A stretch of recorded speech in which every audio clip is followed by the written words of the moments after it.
I am Tatiana Williams. Let's queer up trans rights. This Transgender Day of Remembrance, we mourn and rise, remembering trailblazing activist Miss Major.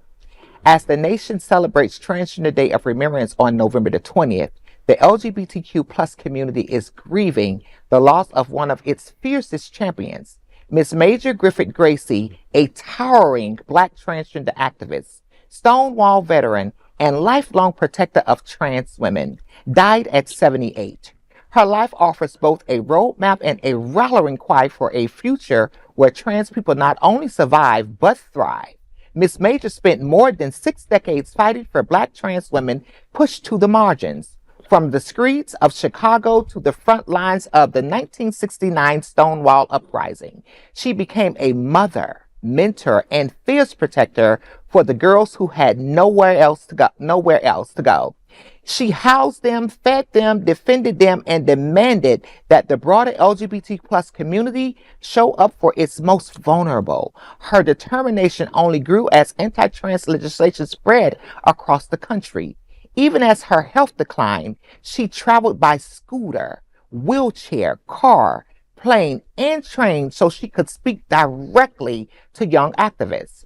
Her message was urgent. We've got to stand up and fight.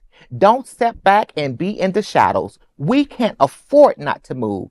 Today, as we remember trans lives stolen by violence, we also honor the elders who showed us how to resist. Miss Major beloved survival was revolutionary, but collective action was liberation. And so, on this Transgender Day of Remembrance, her legacy becomes an oath to protect each other, to demand more, and to keep fighting together. Wow, she was such a beautiful person. And what I love about Miss Major is she was unapologetically herself. Yes. Oh, yes. Unapologetically herself.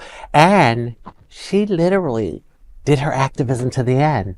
I mean, in a wheelchair and, still wanting to do the work for the community. You know what, Reggie? I made a few speeches recently about doing this work in her honor because I like to do the work of radical people. I'm the radical person. I'm not the one that sits down. And someone came to me the other day talking about, there are people still afraid of you saying that you're unapproachable. I'm like, no, I'm approachable. You can approach me. You just don't. I'm just a no nonsense type of person. And when you're looking at me, don't bring me that stuff. Don't bring me that BS. That's what you see. But yeah, so for me, the way that she advocate, because sometimes, being quiet, like I said, there's different advocates. Sarah McBride, love her. But I'm the one, when you need somebody to yell and scream or maybe throw the brick. Let's shake it up.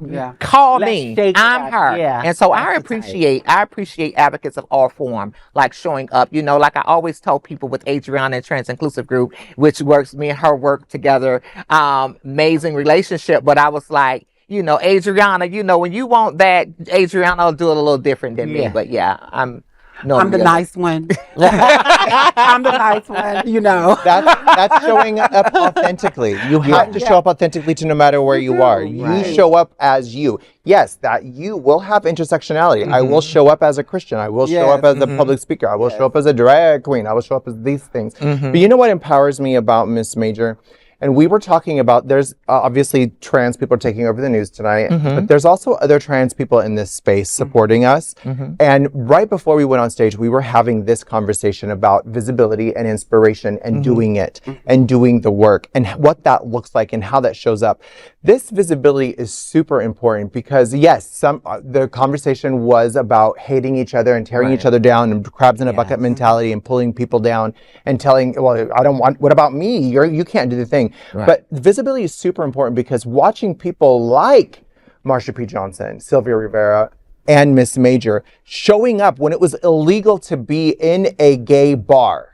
Yes. They weren't allowed to be there. This gay bar renamed itself as a hotel. It's called the Stonewall Inn because they weren't allowed to go to the gay bar. So let's call it a hotel. It wasn't a hotel.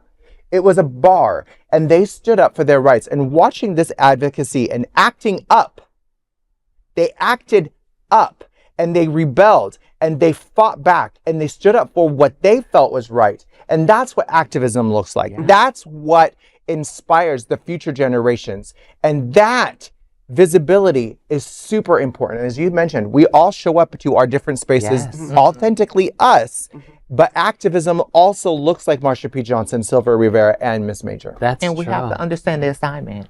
Yeah. We have to understand the assignment. That's important. I think oftentimes we're moving in space, and to Miss Major's point, like, we have to stand in solidarity. We have to support one another. And oftentimes we find Absolutely. ourselves divided Yes. for like media, like reasons, no reasons to be divided. But we have to figure out ways to come together collectively to make sure that we can continue that mission of equality and equity for our community. And I believe that, we're standing on the shoulders of her. Absolutely. And she's definitely given us the right to be who we are. And like you say, it's important to Paving be the way. it's important to be visible, because I believe, like, when they see each one of us, our siblings are able to look at us and say, you know what? Hey, I may not be like Tatiana, but Right. hey, I'm like more like Adriana. But we can still Yeah. celebrate And you can Tatiana. still celebrate Tatiana. Absolutely. Or hey, I'm not like Misty, I'm more like Raji.